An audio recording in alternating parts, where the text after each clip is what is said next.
रेहाना और रवि की शादी के वक्त रवि के पास कुछ नहीं था। रेहाना, तुमने मुझसे शादी करके एहसान किया है। मुझसे ज्यादा तो तुम कमाती हो। अरे तो क्या हुआ, एक दिन आएगा रवि कि तुम खूब पैसा कमाओगे। मुझे तुम पर पूरा विश्वास है। रवि और रेहाना खुद को स्टैंड करने के लिए पूरी मेहनत करते। रेहाना, मैं नौकरी नहीं करना चाहता हूँ। तो कोई बात नहीं, मैं नौकरी करके घर चलाती हूँ, तुम बिजनेस सेट करने की कोशिश करो।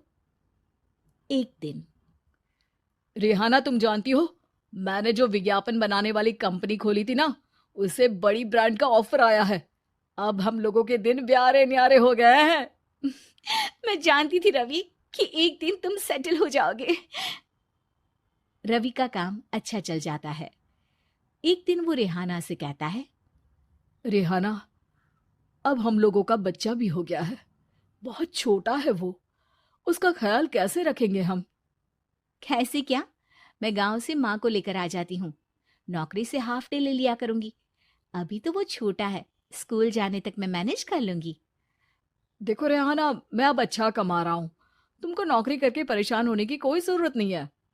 अरे कैसी बात कर रहे हैं, मैं अपनी लगी लगाई नौकरी कैसे छोड़ दूं? और मैंने तो सुना है हम लोगों को कुछ ही महीनों में सरकारी नौकरी मिल जाएगी। सरकारी नौकरी में कितना कमा लोगी? उतने में तो मैं ड्राइवर रख लूंगा। रेहाना को रवि की बात का थोड़ा बुरा तो लगता है। कम से कम मेरी नौकरी की इतनी बेइज्जती मत करो। भूल गए, इसी नौकरी के बदौलत तुमने अपना बिजनेस खड़ा किया है।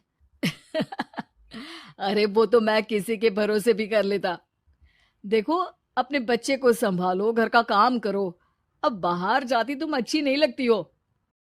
रेहाना रवि के कहने पर नौकरी तो छोड़ देती है, लेकिन अब बड़े से घर में उसकी कीमत किसी नौकर से कम नहीं होती। एक दिन रवि का दोस्त आता है।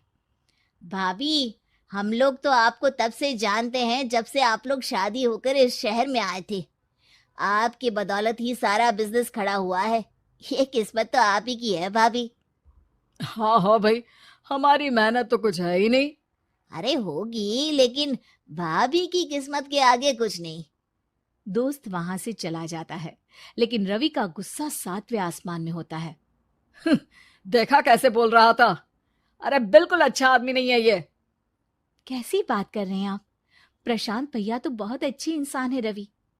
कैसे उन्होंने हमारे मुश्किल वक्त में हमारा साथ दिया था। अरे था पैसा तो साथ दिया, नहीं तो कौन पूछता है? रवि का व्यवहार पैसा आते ही अलग हो गया।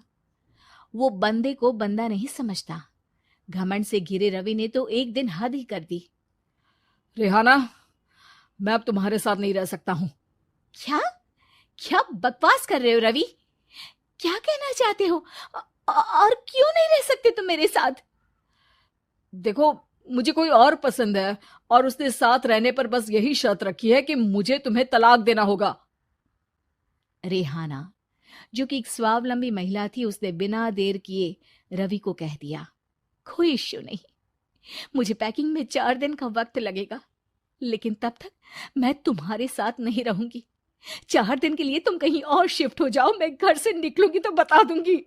रवि घर छोड़कर चला जाता है। रेहाना को दुख होता है, वो रोती है, लेकिन व्यवहार से स्ट्रांग रेहाना को पति के वापस आने का और उसे सबक सिखाने का पूरा भरोसा था। फिर एक दिन अरे शुशिका, कब शादी करोगे तुम मुझसे?